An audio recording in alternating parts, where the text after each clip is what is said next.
Meus queridos irmãos, amados, amigos, que a graça e a paz do Senhor Jesus estejam com todos vocês. Romanos capítulo 4. Que pois diremos ter alcançado Abraão, nosso pai, segundo a carne? Porque se Abraão foi justificado por obras, tem de que se gloriar, porém não diante de Deus. Pois que diz a Escritura? Abraão creu em Deus, e isso lhe foi imputado para a justiça. Paulo está citando aqui Gênesis capítulo 15. Gênesis capítulo 15. Foi quando a Abraão Deus imputou sua justiça, porque Abraão creu na promessa de Deus, de que dele sairia um povo, uma nação, para que em nome de Deus pudesse abençoar a terra. Essa nação representaria o próprio Deus na terra. Abraão creu nisso. E o fato de Abraão ter crido nisso, Deus imputa justiça. Através do crer de Abraão, Deus imputa justiça a Abraão. Esse imputar justiça é o que Paulo chama de justificação. É o que Paulo chama de justificação. Quando Deus imputa justiça, ele está justificando. Veja que um outro detalhe que a Bíblia aqui de Spurgeon deixa bem claro. Imputar justiça significa declarar que uma pessoa é justa. Deus não tornou Abraão justo. Tornar uma pessoa justa é diferente de declarar que uma pessoa é justa. E isso é importante, irmãos. Por que que isso é importante? Por que que isso tem sentido? Ora, quando uma pessoa se tornar verdadeiramente, completa e integralmente, totalmente justa, ela não praticará nenhuma ação pecaminosa mais. Porque ela se tornou justa. Jesus foi o único ser humano justo que pisou na face da terra. Porque ele nunca pecou. Nunca. Ele foi o único ser humano justo, verdadeiramente justo. 100% justo. Se Deus torna, uma pessoa justa, essa pessoa jamais praticará uma ação pecaminosa, por menor que seja sequer. Mas não é isso que acontece agora. É por isso que há uma tensão entre o já e o ainda não. Já somos, já fomos justificados diante de Deus. Já somos filhos de Deus. Já pertencemos à família de Deus. Mas ainda não fomos transformados. O nosso corpo não foi transformado em corpo incorruptível. E Paulo vai deixar isso bem claro em 1 Coríntios capítulo 15, quando ele trata de dizer que a ressurreição de Jesus é uma realidade. E quando Jesus voltar, ele em Filipenses 3:21, ele afirma que o nosso corpo será transformado. Esse corpo abatido, esse corpo morto, que já está morto, ele afirma isso em Romanos 7, que o corpo está morto. Esse nosso soma está morto. Está morto por quê? Porque a lei o condenou à morte. Está morto por quê? Porque nele não habita bem algum, no nosso corpo, no nosso soma. É por isso que em Romanos 12, Paulo, vamos ler, só para vocês terem uma noção, é lógico que a gente vai voltar a tratar disso nos capítulos posteriores, mas eu estou dando mais uma pincelada a vocês para que vocês possam entender o pensamento de Paulo, a ideia de Paulo. Rogo-vos, pois, irmãos, Romanos 12:1, pelas misericórdias de Deus, que apresenteis o vosso corpo por sacrifício vivo, santo e agradável a Deus, que é o vosso culto racional. Por que Paulo aqui roga para que nós apresentemos o nosso corpo por sacrifício vivo, santo e agradável a Deus? Porque a nossa mente já pertence a Deus. E Paulo faz uma distinção, olha, o que eu estou falando aqui é grave e sério. Paulo faz uma distinção entre a mente, que já pertence a Deus, Você com a sua mente é filho de Deus, você é o quê? Você tem prazer na lei de Deus com a sua mente. Ele trata de fazer essa distinção. Olha aqui, capítulo 7, verso 25. Vamos lá. Graças a Deus por Jesus Cristo, nosso Senhor, de maneira que eu de mim mesmo, com a mente, sou escravo da lei de Deus. Com a minha mente, eu sou escravo da lei de Deus. Ou seja, eu tenho prazer nela. Eu me submeto a ela naturalmente com a minha lei. Eu entendo que as exigências da lei são justas. As exigências da lei procederam de um Deus justo e de um Deus que quer a minha santidade. Portanto, segundo a mente, eu sou escravo da lei de Deus. Agora, ele diz aqui, mas segundo a carne, da lei do pecado. Mas segundo a carne, eu sou escravo da lei do pecado. É por isso que Paulo, veja bem, Paulo não deixa que agora o cristão, tendo esse entendimento e fazendo essa distinção entre mente e carne, que ele se relaxe. Ele vai dizer lá na frente, olha, apresenteis o vosso corpo como sacrifício vivo, santo e agradável a Deus. Eu estou rogando a vocês que vocês façam isso. Apresentem o vosso corpo. Ele vai trabalhar essa questão no capítulo 6 e nós vamos ver isso também. Olha, lutem, se esforcem por santificar-vos cada vez mais. Por que isso? Porque nós já morremos com Cristo, né? Já ressuscitamos com Cristo e agora a gente vive em Cristo. É por isso que a santificação deve ser buscada com muita força, com muito esforço, né? Com vontade, né? Com decisão, todos os dias.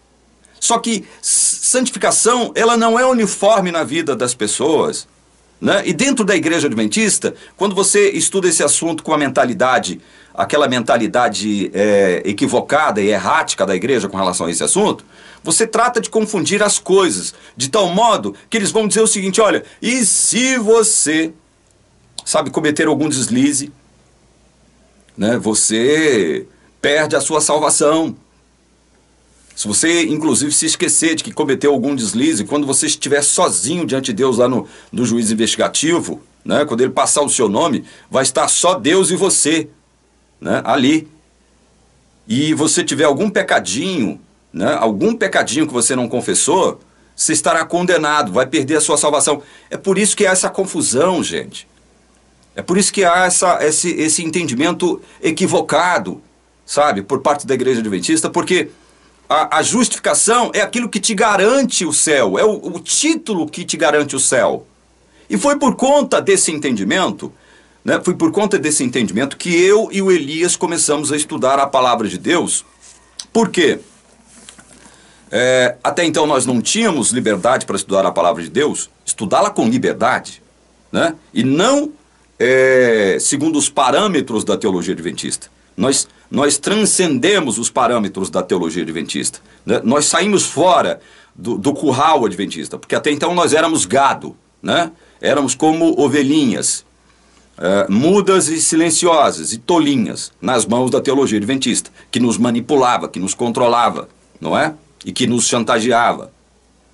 Então, quando nós começamos a estudar esse assunto, foi através do livrinho Laodiceia, e eu já gravei isso aqui. Tem um vídeo meu e do Elias, onde nós contamos a nossa experiência, né? E o Elias contando a experiência dele, onde ele mostra o livrinho Laodiceia. Foi um livrinho que eu dei ao Elias, e que nesse livro, o autor, um pastor adventista radical, ele é sul-africano, radicado nos Estados Unidos, Jack Siqueira, ele fala claramente no livrinho, contrário à escola de pensamento adventista, que a justificação é o título que nos garante o céu. Pronto, estamos com a nossa entrada no céu garantida.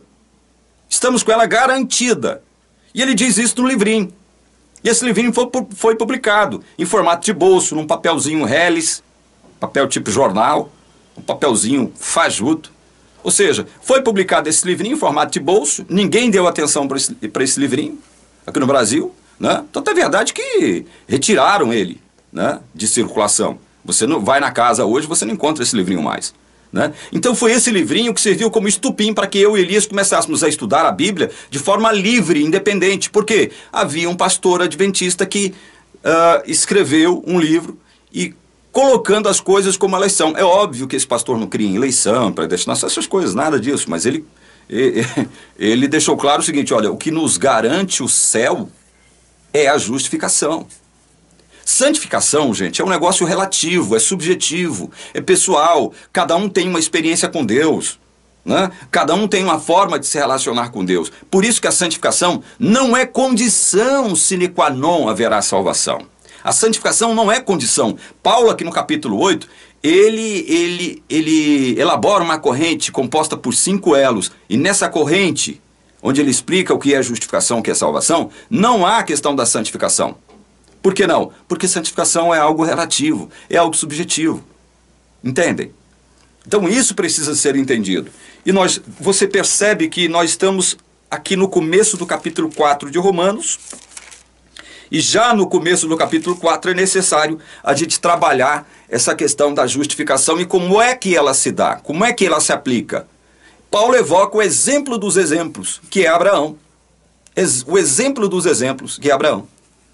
E eu quero, aproveitando essa deixa de Paulo, evocando Abraão, trazer mais um aspecto da vida de Abraão para elucidar quão grandiosa foi a intervenção de Deus na vida de Abraão, que acabou redundando, né, desembocando na existência do povo hebreu. Como é que foi que Deus agiu, né, na vida de Abraão?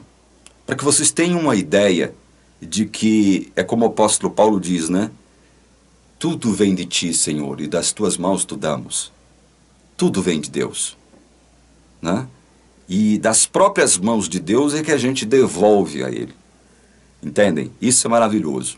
Nós vamos ficando por aqui nesse vídeo e as coisas começam a esquentar a partir desse instante, porque nós vamos trabalhar questões aqui que outras denominações não costumam trabalhar. Estou falando que eu sou mais sábio, que eu sei mais, que eu sou mais inteligente. Não é isso, meus irmãos. Não é questão de saber mais ou saber menos. Não é questão de ser sabichão. Nada disso. É questão de você ser honesto e fiel, leal à palavra.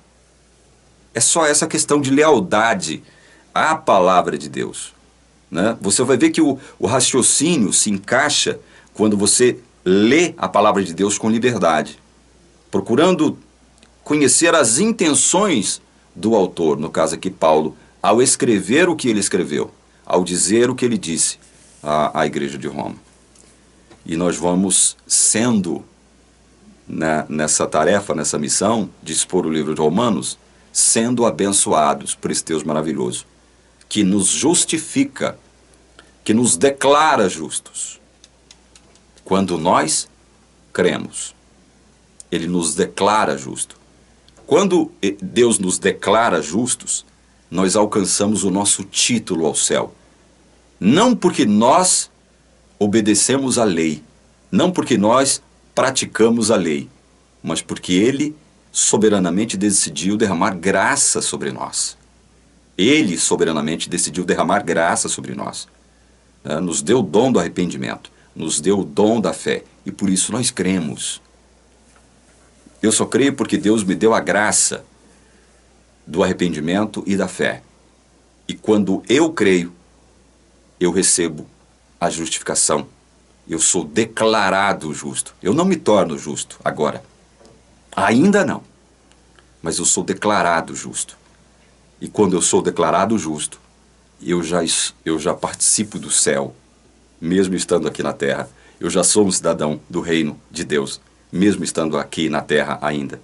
Isso é maravilhoso, não é? Creu Abraão em Deus e isso lhe foi imputado para a justiça. No próximo vídeo a gente continua discutindo essas e outras questões tão importantes para a nossa vida. Que Deus te abençoe e te guarde. Que Deus te livre do mal. E que o Espírito Santo unja o seu entendimento. Em nome de Jesus. Amém.